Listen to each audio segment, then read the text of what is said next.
Bem, estamos iniciando novamente a nossa reunião. Eu gostaria de agradecer a presença de todos aqui. E nós não chegamos a pensar numa pauta, mas vemos das reuniões anteriores examinando a questão da repetição e sucessão no sistema de ideias, né?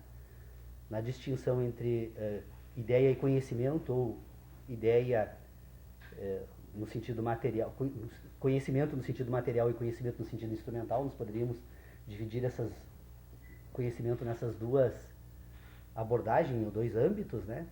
E eu pensei assim, porque o grande problema que eu tenho percebido nas nossas reuniões é que algumas pessoas, embora sabendo da importância do debate que a gente faz, às vezes buscam dar uma aplicação prática, né? Ou seja, sair simplesmente de examinar a inteligência, num sentido de que nós busquemos desvendar como ela se organiza e funciona, mas tentar colocar agora essas ideias para tentar examinar algumas questões que o mundo atual enfrenta, nós enfrentamos como indivíduos, né? Então, o que eu pensei que nós poderíamos fazer hoje na nossa reunião? É tentar examinar de que forma, então, é possível constituir aquilo que nós chamamos de razão civilizada. Ou seja, se nós estamos fazendo uso de um sistema de inteligência instrumental aqui, né, ou um sistema de ideias, de que forma esse sistema se organiza para que a gente possa fazer uso que fazemos. E por que isso? Porque se nós concordamos de que todas as nossas ideias têm origem nos sentidos, as ideias que dizem respeito àquilo que nós falamos do nosso sistema de conhecimentos, essas ideias que dizem respeito a esses conhecimentos, elas são produzidas por um conjunto de sensações que são as nossas experiências, né? Temos um conjunto de sensações, que são as experiências que trazemos, que produz um sistema de sentidos que serve de referência para um sistema de ideias. Então nós temos esse caminho. A pergunta que nós poderíamos fazer aqui agora: o sistema de inteligência que nós constituímos e construímos em nome da civilização, ele reconhece, ele parte desse pressuposto? De que forma esse pressuposto? Porque esse aqui agora, parece que nós chegamos a um certo acordo aqui no grupo de que há, pelo menos, naquilo que nós chamamos dos conhecimentos que têm origem na experiência, que tem uma certa cronologia de acontecimentos até que eles sejam, então, produzidos, né? Temos o fenômeno na natureza, nós temos a impressão desse fenômeno num indivíduo. Essa impressão desse indivíduo, então, agora, ela é percebida por aquilo que nós denominamos, então, de sensação. Ela produz sensações nesse indivíduo. Estas sensações produzidas nesse indivíduo, elas agora produzem sínteses, que são orgânicas, mas essas sínteses orgânicas, elas se apresentam para esse indivíduo como um sistema de ideias. Então, desde o fenômeno da natureza até um sistema de ideias baseado nas sensações, é possível perceber a existência dessas dimensões que precisam ser examinadas. Eu acho que também não temos lá grandes divergências aqui, né? Bom, mas a razão civilizada faz uso desse sistema para constituir aquilo que nós chamamos de razão civilizada? Faz, em parte. Por quê? Porque, na verdade, todo o sistema de ideias que nós construímos através daquilo que nós denominamos, então, de educação, aquilo que nós preparamos os indivíduos, né, para participarem dessa sociedade civilizada, ela está fundamentada no quê? Ela está fundamentada num sistema que se constitui naturalmente, que são as nossas ideias sobre o mundo, sobre a natureza e sobre as coisas, mas ela organiza isso de uma forma diferenciada. Por que todos os filósofos, o próprio o Kant, né, e os empiristas, de uma maneira geral, eles trabalham com esta organização, assim? Todos eles percebem, lá na introdução da Crítica da Razão Pura, se percebe que ele diz: todo conhecimento tem origem na experiência. Há um certo consenso, né, de que nosso sistema de inteligência, então, é produzido pela experiência. Isso foi percebido por Descartes lá no início do discurso sobre o método, eles, todo sujeito é provido, sente-se suficientemente provido de bom senso, né? Que na verdade é a capacidade de entender. Por quê? Porque nós construímos a nossa inteligência a partir das experiências. Doutor Pedro Osório. Não quero interromper, mas para mim há um momento aí de extrema importância e que não desmerece esse esforço intelectual que o senhor está fazendo. É que todos esses avanços, né, cumulativos de conquistas e de destruição de saberes que imaginávamos inabaláveis, né? Tudo isso não ocorre num laboratório. Isso acontece por via de um discurso produzido pelos filósofos, pela imprensa qualificada, pelos encontros, discurso verbalizado diretamente, sonoro. E isso é a linguagem. Ao colocar fatos em linguagem, essa passagem ou se enriquece de algo indevido, ou se empobrece, até porque nossas etnias incorporam em nós determinadas expressões que dificilmente podemos nos livrar delas. E quando escapamos, o ouvinte direcionado vai receber de acordo com o ambiente discursivo em que ele está. Não deixa de haver, novamente, um contato agora do intelecto com o texto, ou com os sons, as palavras, com signos linguísticos. E os signos em si já são complexos, por mais simples que eles sejam. Uma parte material do signo e a parte conceitual do signo. Sim. Então, as duas metades, o que levou uma grande discussão sobre isso, o signo é vago ou ambíguo. E não dá, não deixa isso para lá. Então, o que é que vamos fazer? Vamos ficar tudo quieto. Mas o que é isso? Não vai dar, precisamos conversar. Então, alguém, Saussure, por exemplo, chegou e disse, olha, gente, não é o signo que é vago e impreciso e ambíguo por vezes. Não é o signo, é o significado que está no signo. É uma figura bifacial. Há um suporte físico, que são as letras, os sons que eu estou articulando agora, essa parte física. E agora, o outro componente, que é o conceitual, agregado, são as ideias. Dá a ele a impressão que o signo todo é vago. A vagueza está no conceito. Nas que ideias. Atribuímos. Então, nas ideias nossas. Que se comunicam com os sentidos. Então, temos que arranjar um acordo sobre o que estamos falando. Por isso que Rudolf Carnap, no meu entender, tem muitos méritos, quando lá na escola semiótica dele, que ele é mais semiótico do que semiológico, né?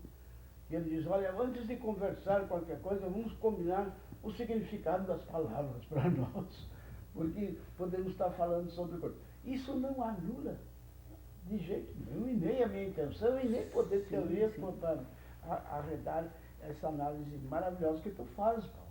Fabulosa. E isso nos chama a atenção. Quão complexo é este tema. Porque no meio disso tudo existem as nossas convicções, né? De que das crenças, onde é que anda a placa da crença, Rafael?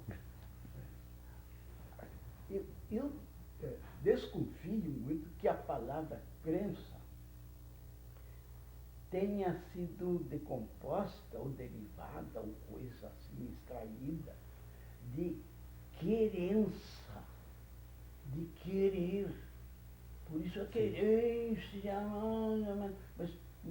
crença rio-grandense, é um querer ser rio-grandense. Tanto é que se um Deus não quer, ele abomina até isso. Né? Então, crer é muito mais do que outra coisa do que querer. Não incorporar, posso querer para refutar, para poder discutir, né? Para formar vetores opostos e daí extrair resultantes. E tudo isto, o nosso companheiro de análise, altamente qualificado que ele é, vem de tempos ouvindo as intervenções dentro dos nossos encontros. Tanto, obrigado. Então eu fico no auditório, eu fico no auditório lá, digo, mas olha isso aí, mas quase tudo que falam eu não tinha pensado, não tinha chegado, mas olha o que você está me dizendo, mas olha aqui, e por ali vai. Agora eu vejo que ele traz inclusive uma qualificação de escola, né, que é os cursos de filosofia. Estudando E que, longe que em lugar de estreitar o ângulo de visão de quem participa da escola ou se interessa por ela, pelo contrário, mostra as veredas. O doutor Paulo Leal tem muito disso, ele chega e diz assim, olha, cheio de trilhas que já foram palmilhadas, e, se quiserem, nós podemos fazer um passeio por elas. Né? Mas será que não é melhor tentar alguma outra? A trilha da originalidade. Sem querer impor. Uhum. Mas essa minha participação é para mostrar um mar revolto de dificuldades dessa selva, melhor dizendo. O que o senhor estava falando, eu estou pensando aqui, a partir do tema que o Paulo levanta da razão civilizada, né? Já começa uma dificuldade inicial de definir o que é a razão, né, civilizada. O que é a razão civilizada? Vamos entender que razão civilizada, ou pelo menos eu estou entendendo razão civilizada, seria a constituição daqueles conhecimentos elementares que o homem, ao longo do seu processo civilizatório, instituiu como determinadas verdades, entre aspas. Isso. Considerado isso razão civilizada. Que seria um espaço metafísico coletivo, vamos dizer assim, de entendimentos sobre as coisas do mundo, da natureza e da vida, no qual aquilo permeia assim, as nossas relações como um pano de fundo, né? Mas para a gente chegar nessa razão, tu vê, o que o senhor falou também é uma coisa extremamente importante. Vê? Nós não temos como excluir os processos de conhecimento que nós estávamos elaborando antes, que é esse processo que é a origem dos sentidos, e que depois a elaboração das ideias como algo que parte da síntese dos sentidos, e depois nós precisamos transformar isso para se comunicar com as outras pessoas, para criar essa razão através da linguagem, e a linguagem tem todo esse problema que o senhor colocar, do signo, da significação, e etc. E ainda por cima, além disso, conseguir constituir um ambiente onde nós possamos extrair algo que seja universal, que esse é o grande trabalho dos filósofos, né? A partir de um levantamento Contra um ambiente de universalidade. De universalidade, ou a partir das questões de caráter individual, entre aspas, as expressões, conseguir criar um ambiente de universalidade a partir de determinados temas, né? Então, a empreitada realmente não é muito simples, né? E eu ainda estava pensando aqui agora, falei com o Paulo a semana, eu estava lendo Hume, e o Hume tem umas coisas muito interessantes, né? E não é à toa que o Kant disse que agradece ao Hume, que o Hume tirou ele do sono dogmático, né? Pra ele, porque o Hume realmente, quando a gente começa a ler lá, a gente vê que ele tem umas elaborações muito interessantes, né? E uma das coisas que ele me falou que me chamou muito a atenção, assim, que uma hora a gente poderia até trabalhar um pouco esse conceito, não hoje até, mas um dia desse, do debate, quando ele fala da constituição das ideias, ele fala da diferença entre conhecimento e crença, né? Que conhecimento é aquilo que oriunda dos sentidos, necessariamente. Sim. Dos sentidos, e que as outras elaborações todas que originariam a partir das... Ele não fala em síntese, mas dá para entender como a síntese das ideias a gente podia classificar uma parte delas, pelo menos como crença, mas a crença também tem uma origem. A origem da crença seria as relações entre as ideias, né? Sim. E constituir um novo instante de pensamento. Novas ideias.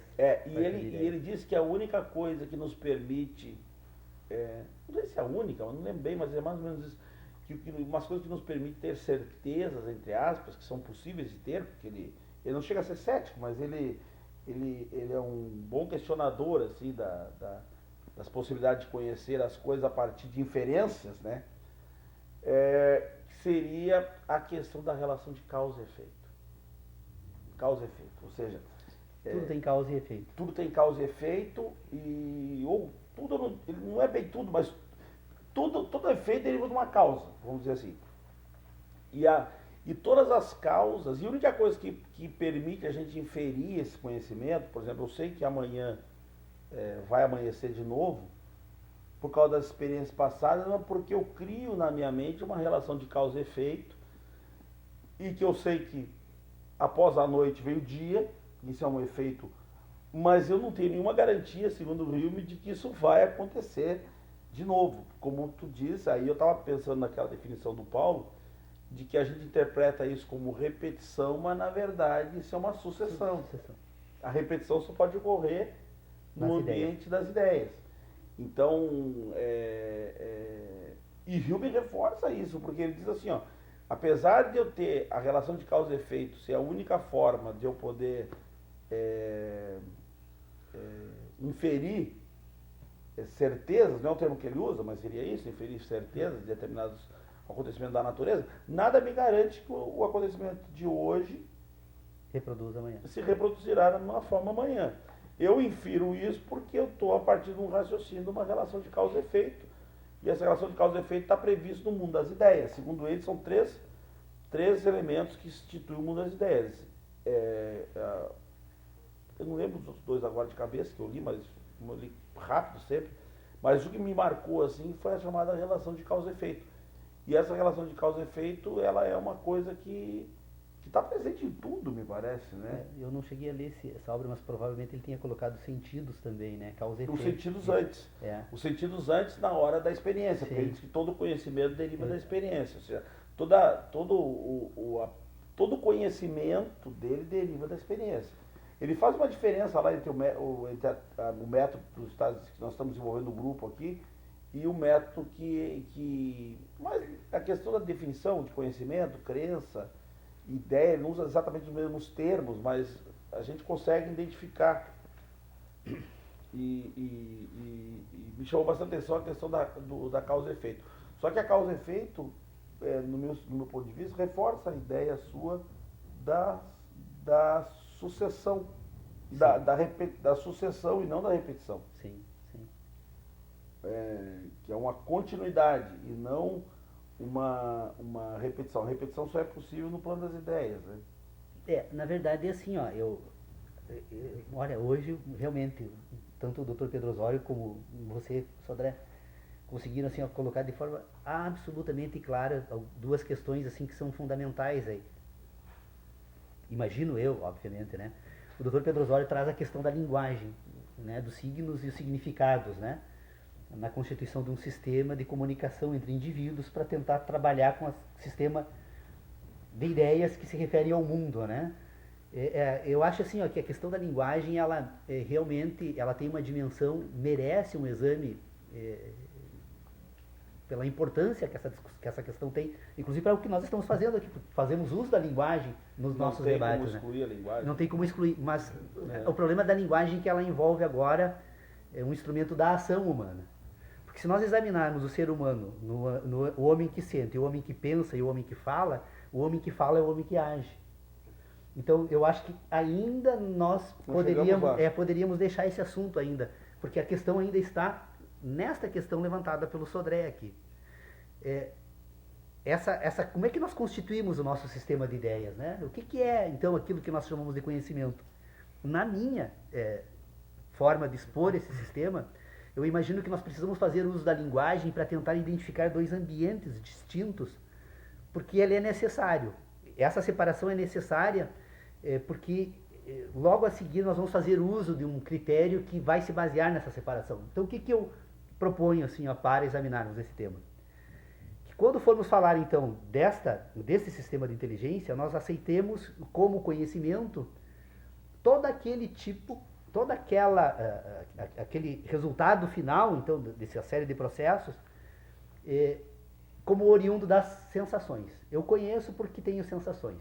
Tudo aquilo que eu conheço se comunica comigo pelas minhas sensações. Então, o meu conhecimento é aquilo que eu acumulo pelas sensações que tenho do mundo da natureza. Agora, eu preciso separar o conhecimento das ideias. Por que eu preciso separar o conhecimento das ideias? Por quê? Porque as ideias, o ambiente das ideias é mais amplo que o de conhecimento. Porque ele faz uso das sensações e faz uso de si mesmo agora, que é uma aptidão desse sistema de conhecimento para produzir ideias. Porque uma coisa são as ideias, outra coisa são as sensações. Elas estão, embora se comunicando no indivíduo, que é uma totalidade orgânica, elas precisam ser separadas para poder ser colocadas cada uma no seu âmbito de exame para que possamos realmente entender esse assunto. Bom, o que constitui, então? Agora eu volto para o problema da natureza binária do conhecimento, aquela questão que nós examinamos na reunião anterior. Se eu tenho um sistema que funciona relacionando, então, sensações e ideias, eu vou perceber o que, então? Que esse âmbito das ideias, ele funciona dentro de um processo lógico que não há algo, ou seja, o nada, que é impossível praticamente.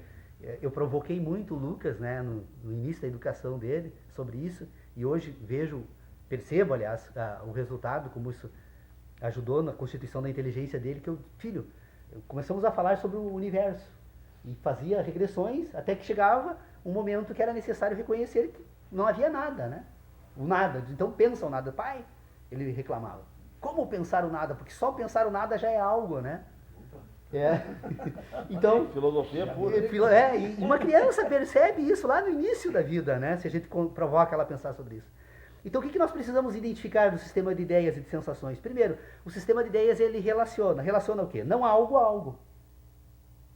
O não algo é uma cadeia de repetição infinita. O não algo ele pode ser repetido, então, infinitamente. O algo não. Quando algo, agora sucede. Causa e consequência, né? Não algo, algo. Então, quando algo, agora, novamente se abre a chave lógica de conhecimento. Novamente uma cadeia infinita de não algo que se repete e a possibilidade é algo. E o algo gera uma relação de causa e efeito. E aí então eu tenho uma cadeia de repetições, não algo, algo, não algo, algo, não algo, algo, e ela vai abrindo o quê? Ela vai construindo um sistema de relacionamentos que no final, essa cadeia de relacionamentos, no final desse sistema de sucessividade, ela se apresenta como uma totalidade, que é uma ideia. Então, por exemplo, quando eu observo uma pessoa caminhando, embora me pareça haver uma repetição de passos, há uma sucessão de passos entre algo e não algo quando aquela cadeia de acontecimentos desaparecer das minhas sensações. Então veja, não algo, algo, não algo, quando algo sucede, algo, algo, algo, algo, até que não algo novamente. E essa cadeia de algo que constitui agora a abertura dessa chave, o encerramento dela, porque no algo agora não é apenas um algo, é a possibilidade de se abrir novas cadeias, como se nós fôssemos abrindo raízes, né? Um sistema de raízes de não algo, algo, que são cadeias de sucessões. Desse conjunto de algos agora, da associação desse conjunto, nós reduzimos a um sistema de ideias. Então eu digo, isso aqui é uma onça, né? Alguém me diria, mas você está maluco, Paulo? Não está vendo que isso é uma madeira apenas, né? Mas, dependendo do sistema de relacionamentos que eu fizer uso, eu posso dizer, não, é uma onça, estamos falando de uma onça. Todo mundo sabe que isso aqui é uma onça, né? Mas nós estamos falando para o mundo das ideias. Nós reduzimos, nós acabamos agora desse conjunto de relações produzindo o que é uma ideia. A ideia são relações. Então, se eu tenho um sistema de relacionamento, ele relaciona o quê? Ele relaciona sensações, mas depois que eu relaciono as relações, as próprias relações podem ser objeto de novos relacionamentos. De que forma isso ocorre? Nesse sistema de cadeias binárias, agora, ao invés de não algo e algo, eu coloco as memórias de algo. como chave que opera esse Tem uma sistema coisa, lógico. e aí eu queria introduzir, tu falou uma coisa que, olha, lembrou um negócio Memórias, que eu tinha crenças E ou Rui ciência. me introduz uma outra coisa aí que eu acho que a gente podia discutir também, que é interessante. Ele fala da memória e fala da imaginação. Como elemento também constitutivo. Da sensação e das ideias. O homem da memória sim. é o homem que sente. Esse momento. O homem que imagina, o homem esse que pensa. momento que tu falaste aí Mas- que as memórias, que as memórias entram para suprir, ele perfeito, ele entende a mesma coisa, só que ele inclui mais um elemento que nós discutimos aqui e me chamou a atenção e eu queria uma hora dessa trazer também para o debate. Só fiz uma referência, Sim. até não é o objetivo de cortar o raciocínio. Não. Ele fala da imaginação. Aí eu fico perguntando, a imaginação, ela é um ente próprio ou ela gera-se a partir do que nós já temos constituído mesmo? Nós estamos só separando por uma questão de método. Não sei se o senhor entendeu. Sim. Eu acho que a segunda opção é a. É impossível imaginar o desconhecido. Pois é, eu também acho. Então, na verdade, a imaginação, ele introduz esse critério da imaginação. Eu preciso ter sensações para instrumentalizar a minha imaginação. Minha claro. capacidade de imaginação precisa de Então a sensações. imaginação se reduz na memória e nas ideias. Não Sim. podemos excluir essa categoria de imaginação. Não, óbvio que não. A imaginação é a categoria mais importante de todas. Porque é a capacidade de imaginar que nos constitui o que somos. Porque a imaginação, não é? Mas vamos botar crença então. Tira a imaginação porque Não, eu quero usar essa categoria mesmo. Imaginação. É porque ele insiste nessa história, e isso me chamou a atenção na obra do Rumi que eu li esse final de semana, quando ele fala que nesse momento da Constituição, em que vocês trabalham a partir das memórias, que seria da síntese, da experiência, que você tem dois elementos que trabalha a memória, ele fala claramente da memória, e da imaginação. Aí eu fiquei pensando, mas imaginação é uma coisa como disse. Na verdade, você não tem condições de imaginar o que tu não conhece. Você não tem condições de imaginar algo que não tenha entrado no seu... Criação de imagem, né? Mas eu posso herdar essa capacidade de O imaginar criador dos dessa meus imagem, antepassados. A minha capacidade acha? de imaginar, ela pode estar criada. O problema é quando, pela primeira vez, né, digamos, no círculo de estudos, que seja colocado um vocábulo. Alguém inventa uma palavra. sim. Diz, bom, mas o que é que tu queres dizer com isso, companheiro? Para que a gente possa prosseguir nesse debate. Não, eu imaginei que. Né? Sim.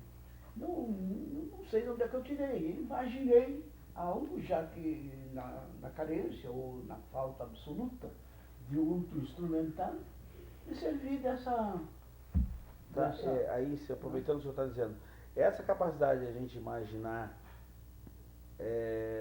ela não é, na verdade, uma operação que já acontece na nossa mente a partir das síntese das nossas sensações e de toda essa relação que já está posta, na verdade não é mais uma ideia. Pode ser, sim.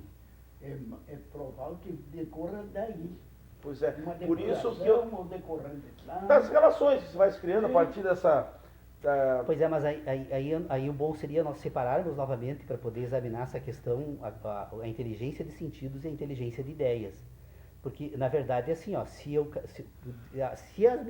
todas as minhas ideias, naquilo que eu falo sobre conhecimento, é importante separar. Porque eu tenho as ideias que fazem referência àquilo que eu chamo de conhecimento, que são as fundamentadas nas sensações.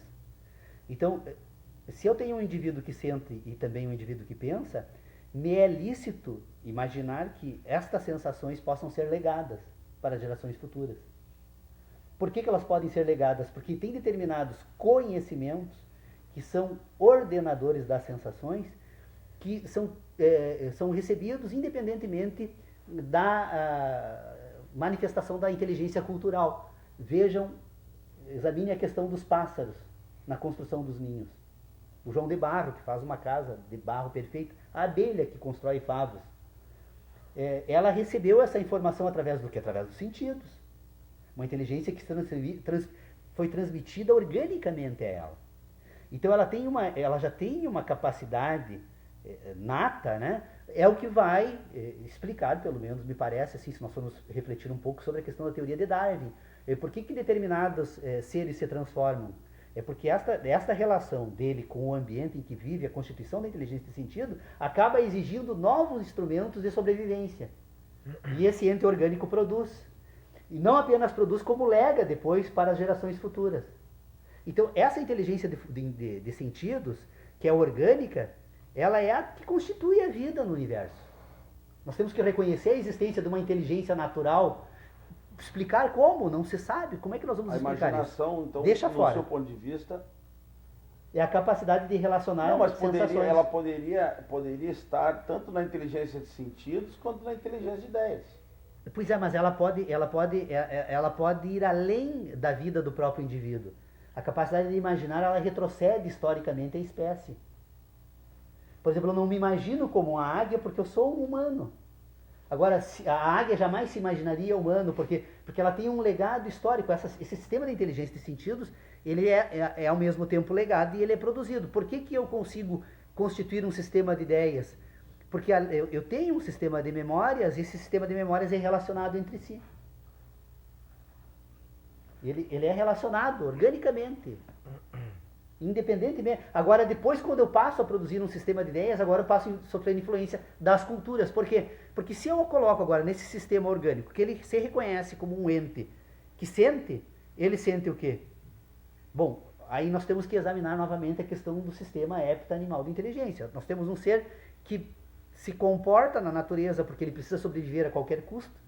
Todos os seres vivos buscam a sobrevivência, então, e ele precisa se reproduzir permanentemente, organicamente se reproduz. Esse ser que se reproduz e que busca a sobrevivência se relaciona com o mundo da natureza porque ele sente esse mundo. Sente como? Ele tem 4 sentidos que são orgânicos e um lógico que é a visão. E o desenvolvimento da capacidade de imaginar agora é pôr em ordem todo esse sistema de relacionamento com as memórias. Eu não preciso mais sentir a dor do fogo para imaginar a dor do fogo como algo que deve ser combatido imediatamente. Por quê? Porque eu tenho agora um sistema de relacionamentos que me permite imaginar para o futuro. Então, agora volta lá. Vamos pegar a questão dos juízos. Por que é importante examinar a questão dos juízos? Tá, mas aí, sintéticos e analíticos. Segura só uma coisa, sem atrapalhar, mas para mim é Não. importante. Quando tu fala nessa imaginação, que diz imaginar o calor do fogo, você não está fazendo uma reminiscência à memória e não à imaginação? A imaginação, que eu classifico a imaginação algo que está sendo criado a partir de referências, mas em que não necessariamente eu tenha... a imaginação são só novas relações. Ela não cria sensações. Por isso que eu estava dizendo, eu volto assistindo o que eu estou dizendo antes.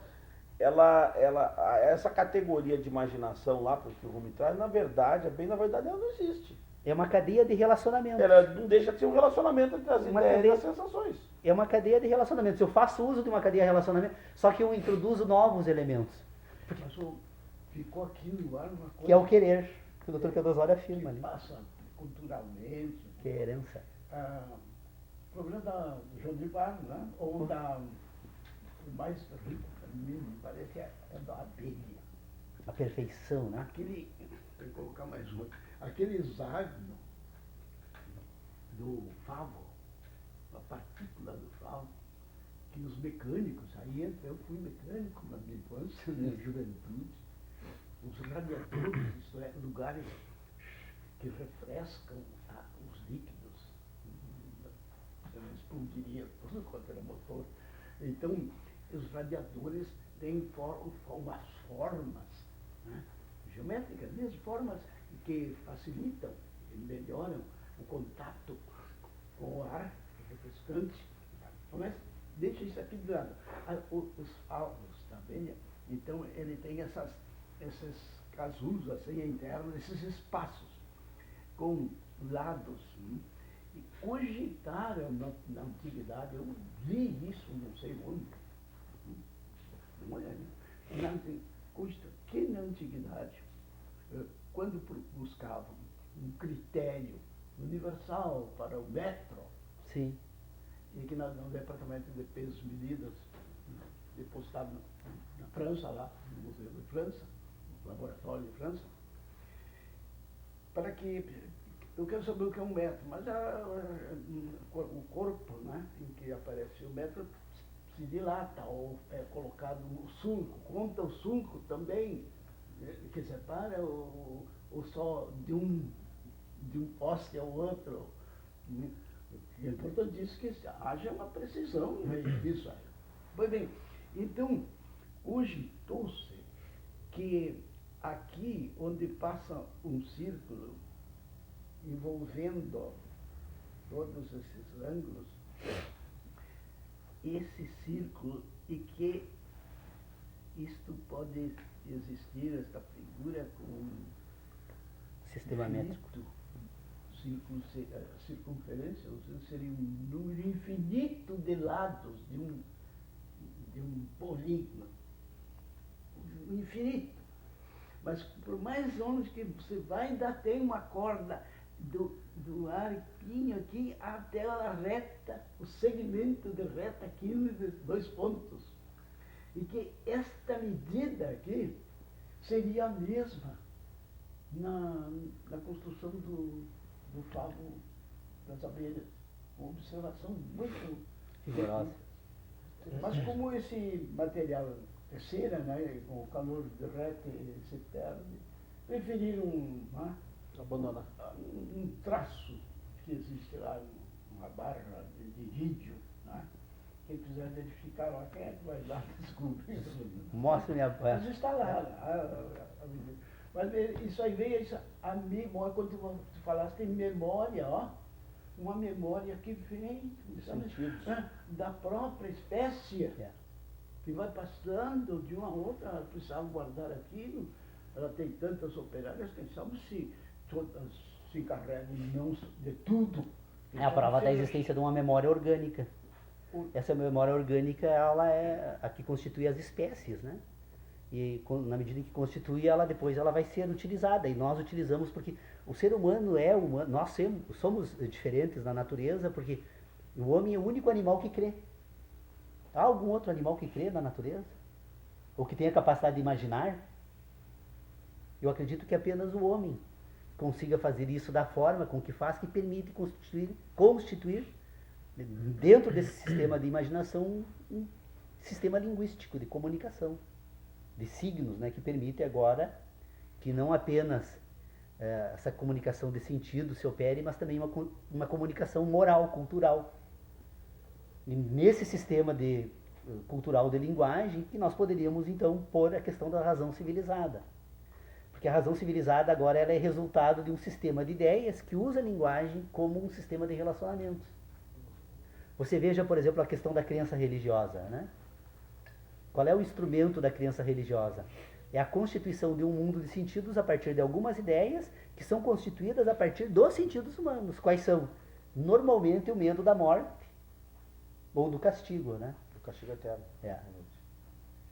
Da morte e do castigo. Se você introduz a ideia de morte e castigo, né, como dois operadores lógicos de um sistema de ideias, agora você vai trabalhar a partir de um sistema que você age a partir de um sistema de ideias que é constituído unicamente pela capacidade de imaginar. E todos nós conseguimos identificar a dor do castigo, né? E todos nós reconhecemos a morte como uma fatalidade final da vida, né? Então, mas todos nós, como um dos instrumentos fundamentais desse sistema racional é a busca da sobrevivência, né? Que ele vai buscar lá agora, ao constituir esse sistema de ideias sobre o mundo, ele tem uma inteligência de sentidos que funciona se relacionando dessa forma. Sobreviva, reproduza-se, né? E você tem agora um instrumental de relacionamento que é as tuas sensações para se reconhecer nesse espaço que é o mundo da natureza. Mas desculpe, eu só gostaria de dizer o seguinte, assim, ó, eu concordo com as questões, acho que imaginar aí para esse exame é uma forma mais clara, pelo menos, para a forma que nós pensamos mas eu acho assim, ó, que para entender essa questão da imaginação, nós precisamos separar, então, novamente a questão dos juízos, que são sintéticos, puros e impuros. Por que eu preciso dividir os juízos em impuros e puros? Porque nos impuros não entra a capacidade de imaginar. Por que não entra a capacidade de imaginar nos impuros? Porque ele não se relaciona nem com o espaço nem com o tempo. E tudo aquilo que nós imaginamos, nós colocamos no espaço e no tempo. Espaço que seria suficiente, né? Eu estou colocando a ideia de tempo, porque é com a qual nós trabalhamos, né? Na constituição de todo o sistema da cultura civilizada. Então você veja que quando eu produzo agora, quando eu coloco sensações no espaço e no tempo, os meus juízos deixam de ser puros e passam a ser impuros. Por que agora? Porque para colocar algo no espaço e no tempo eu preciso de sensação. Então eu preciso de conhecimento. É o conhecimento que eu organizo no espaço e no tempo. Porque ele está vinculado às minhas sensações. E quando eu utilizo os conhecimentos, as sensações, como instrumento dos juízos, eles deixam de ser puros. E agora, por não serem mais puros, o que eles têm? Eles têm uma relação. É um juízo que se relaciona com uma sensação. O problema é que a relação entre o juízo e a sensação são ambientes distintos. Um, presumivelmente, está no mundo da natureza e outro no mundo das ideias, porque a sensação é produzida por um fenômeno. E mais ainda, quando eu uso a minha capacidade de imaginar, eu ainda faço de forma equivocada. Por quê? Porque eu imagino que eu imagino objetos ou coisas, quando na verdade a minha imaginação está voltada para as sensações. Porque se eu reconhecer que a minha capacidade de imaginar está orientada por sensações, eu tiro desse mundo da imaginação aquilo que não estiver sentido. Porque é fundamental ter crenças. É fundamental imaginar. Nós não vivemos sem imaginação e crenças no mundo civilizado. Eu posso, por vezes, ou frequentemente, incomodar com algumas coisas em que eu reconheço que podem ser mal postas ou superadas. Sim. Né? Mas quando nós falamos sobre causa e efeito, né? Então, causa e efeito é uma relação importantíssima, né? Nas ciências, né?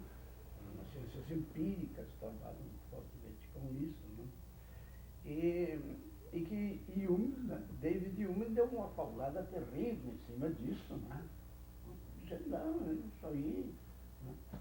É um hábito, costume, até agora as observações relacionam uma causa a um efeito, e então elas vêm juntas, exato.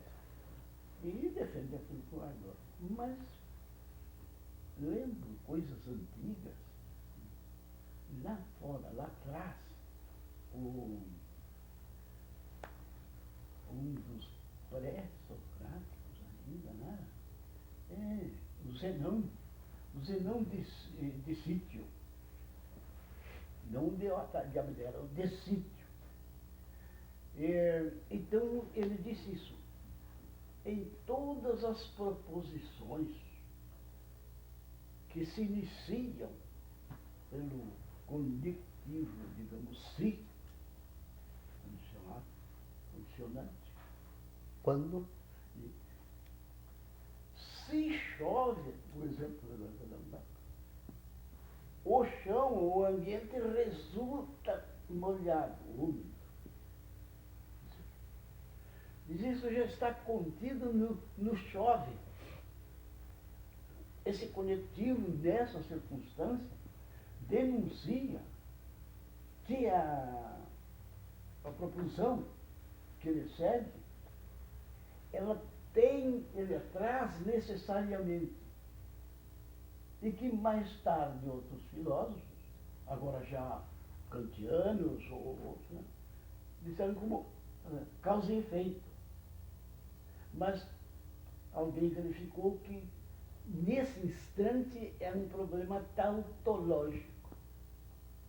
A proposição, se chove, ela tem um potencial tal de associar, apontar para um resultado que possivelmente esteja embutido. Né?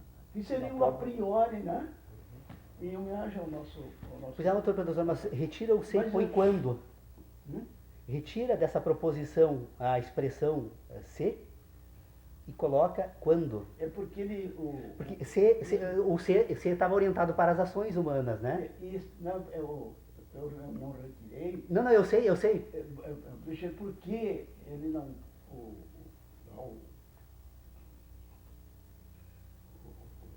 socrático, ele não quer Sim. não se servir de outro, porque o si é condicionante.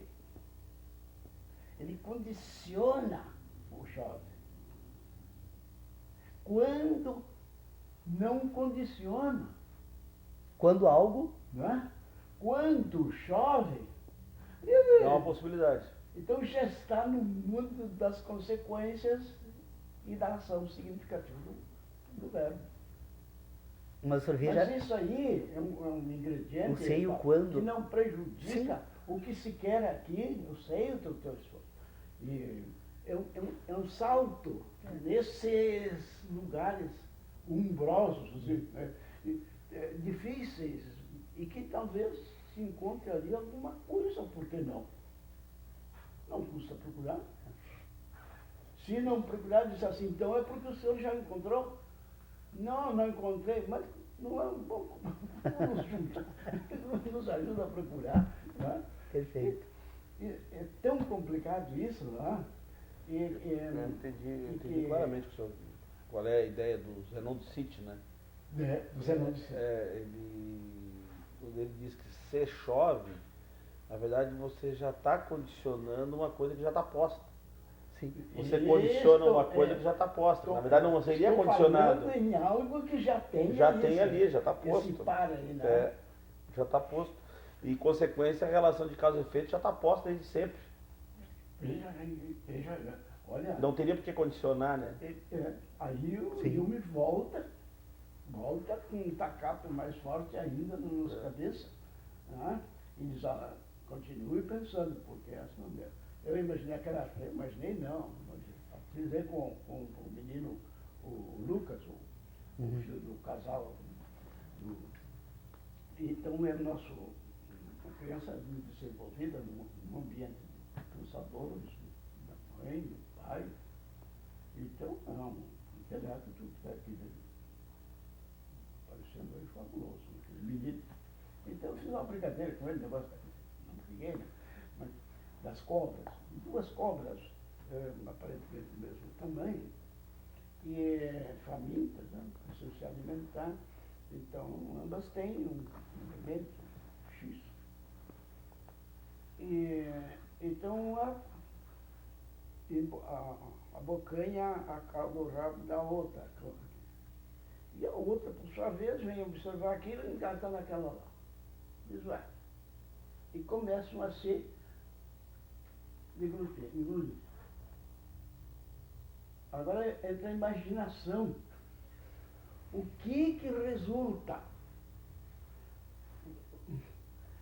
Resulta o que desse fisicamente, para examinar com a lente, o Lucas, né? Isso aí são 2 ações. Uma cobra engoliu a outra, pronto. E está certo que eu disse isso, é claro. E tem uma capa que o mundo está por fora. Mas é que quando esta que aparentemente está por fora, deglutindo aquela lá, ela está deglutindo a si própria em parte, porque ela está lá dentro da outra. E a outra agora pode mudar de rótulo, essa outra passa a ser a principal. Então, né? Então é acabar vai poder prosseguir numa coisa mais cobrinhas. Quem está comendo quem ali, que é difícil de saber às vezes. Mas Tem todo um simbolismo desse negócio. na verdade a questão toda acho que está colocada dessa forma. Eu penso que se nós conseguirmos pôr em evidência a distinção entre conhecimento material e conhecimento instrumental, então, para usarmos uma expressão que possa representar melhor as ideias, nós vamos perceber então que em todo sistema de conhecimento tem uma sensação. Em todo sistema de ideias, né, tem uma relação. Então, o sistema de ideias nós pensamos porque relacionamos. Então, se nós pensamos, nós relacionamos o quê? Nós relacionamos sensações e nós também relacionamos relações. O que que faz, o que é relacionar relações? É a capacidade da repetição. Porque da capacidade de repetição, né, nós temos agora poderíamos usar uma expressão da física, né, gabarito, né, que serve agora para constituir um sistema de relacionamento que possa, então, pôr em ordem esse sistema de relacionamentos. Porque se eu tenho a capacidade de repetir como um instrumento de constituição de um sistema de inteligência, é porque eu tenho exatamente essa capacidade de relacionar, não algo. Tudo, a linguagem, etc., tudo partir dessa possibilidade Tem da repetição, né? a possibilidade, você vai precisa pôr em evidência, então, o instrumental, que é a possibilidade de repetição, e não o instrumental, que é a repetição, e a matéria, que é a sensação. Porque se eu tenho agora essa divisão entre material e instrumental, eu tenho a sensação como a matéria e a relação como um instrumento.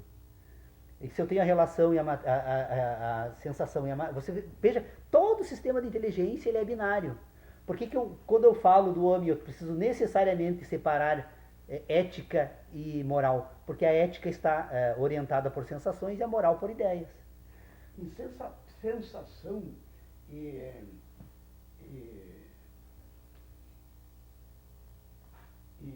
conclusões, ou síntese, o conhecimento. Sim. Eu me socorro seguidamente uma coisa antiga, no meu tempo de mecânico. Sim. E era tudo improvisado, embora os técnicos na época era o que tinha. E eu não me apoderei desse melhor, procurei estudar, mas não. Mas de qualquer maneira, uma sensação, vamos lá, uma sensação interessantíssima, quando você põe a língua no palatino, no céu da boca, e imita, por brincadeira, o que fazíamos quando de criança, que eles não tinham um caminhãozinho para fazer barulho correndo. As crianças correm, não é? Uhum. Eu disse, mas o que tem isso? Será que agora enlouqueceram de vez? Tem uma coisa interessante nisso aí.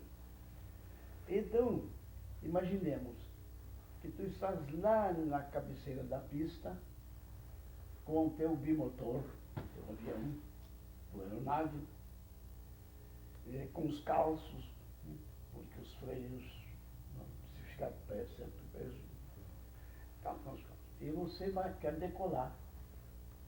Você precisa ganhar velocidade, né, para descolar. Descolar aquela aeronave do sol. Mas como é que tu tens certeza de que o teu motor da direita ou da esquerda não esteja com algumas rotações para mais? Um pouquinho mais do que o outro, mas acelerado. Porque se tiver, o que é que acontece? Pode equilibrar. O que lá em São Paulo saiu da pista, foi matado de um lado para o outro lado da avenida. É lógico, né? Ele sai voando, ou como se tivesse uma asa quebrada, ou empurra mais um lado do outro. Então, você vai ao fundo da pista, o fim da pista, ou a altura suficiente para fazer isso. O mecânico leva o toque. E de lá, ele observa aqui, ó, o nariz da estrutura do avião. Não este aqui, e nem este motor em particular. Aqui, nos seus olhos. E faz o ruído, que é da brincadeira das crianças. Aqui. Quando esta sensação vibratória no meu palatino, e que vem ao meu nervo óptico, aos meus, me der a ilusão de que os dois motores lá pararam, porque as duas hélices param, ou andam até parar um pouquinho para trás, Porque eu disse, mentira, as hélices continuam lá. Mas esse artifício de elongações, aí entra este problema da física e da visão. Quando as elongações provocadas pelo meu coincidirem lá, se os dois motores, as duas hélices, diminuírem, ou aumentarem, ou pararem, ou retorcendo, mas se comportando igualmente, eu digo, libera, solta os freios e pode sair. Sai como uma lista sobre a pista vai embora. Então, brinca. Mas não é, foi uma sensação, olha aqui, uma sensação de vibratória. Eu sinto uma coisa vibrando. Então, é uma sensação. É isso que falamos em filosofia aqui. Né? Pois esse exemplo, que é uma coisa antiga, que os jovens mecânicos esqueceram, e os jovens estudiosos de física, eu acho que já não tem mais esse estudo nos cursos fundamentais básicos. Isso se resume à alta NASA e outros lugares. Então há uma diferença enorme entre esses. Dr. Pedro Osório, ele não passaria um compasso para o nervo óptico para que ele pudesse usar como referência para poder estabelecer as relações entre os dois motores? Porque, na verdade, na medida em que produz esse som, né, na estrutura óssea, é possível que junto os dois nervos ópticos usem de um ponto de referência para estabelecer relações com as hélices. Porque, na verdade, todas as nossas ideias que são produzidas pelo sistema óptico, elas são, na verdade, diferentes comprimentos de ondas de luz que são decifradas pela retina e depois processadas no cérebro, né? Então, se eu consigo associar uma sensação externa com duas que são produzidas internamente pela capacidade de imaginar, eu tenho uma referência. Todas as ideias são relacionadas assim. Isso é muito interessante, porque quando você olha para... Na verdade, não é uma ilusão, né? É um ponto de apoio que o nervo ilusão óptico que utiliza para referenciar, para construir a relação que ele não tem naturalmente. A inverdade conduz a uma verdade absoluta, que é esta.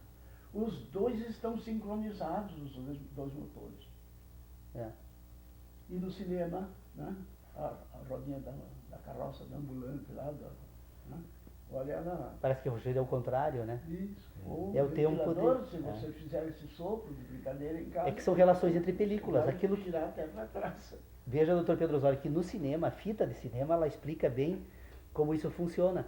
Porque, na verdade, o que? Nós relacionamos uma película após a outra numa velocidade tal que o nervo óptico não percebe, né, que aquela cadeia sucessiva não é sucessiva, ela é parcial.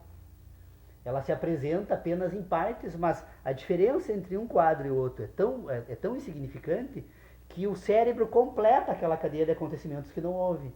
É uma capacidade natural de imaginação. E gera continuidade. Ele completa. O meu cérebro não precisa de todas essas informações. A cadeia entre um e o outro, mesmo elas não estando numa sequência, uma sequência imediata, por quê? Porque eu imagino aquela parte que falta. Mas eu tenho a cadeia anterior para imaginar. Eu preciso... Quando? Não, algo. Então eu uso daquela cadeia anterior para produzir entre uma e outra falta uma quantidade imensa de cadeias. Dá para colocar o universo todo entre um movimento e outro. São 30 frames, né? 30 figuras. Na alta resolução hoje. É isso, né, Ana? 30 frames. Então, se eu tenho 30 quadros em um segundo, imagina a quantidade de quadros que faltam nesse um segundo, né? E, no entanto, o meu cérebro ele não sente absolutamente nenhuma falta, porque ele completa todos eles. Então, nós temos que reconhecer, nós temos uma capacidade natural e uma moral. Nós temos uma capacidade de sentir e outra de pensar. E quando nós pensamos, essa nossa capacidade de pensar, ela é composta das relações que são produzidas pelas sensações, que é a matéria do conhecimento, e da capacidade desse próprio sistema produzir ideias. completar quadros. Por quê? Porque nós pensamos por totalidades. As nossas ideias são sucessões de totalidades. No entanto, nós imaginamos em repetições. É por isso que nós imaginamos o mundo. A ciência é, na verdade, a ordenação dessa totalidade que se sucede.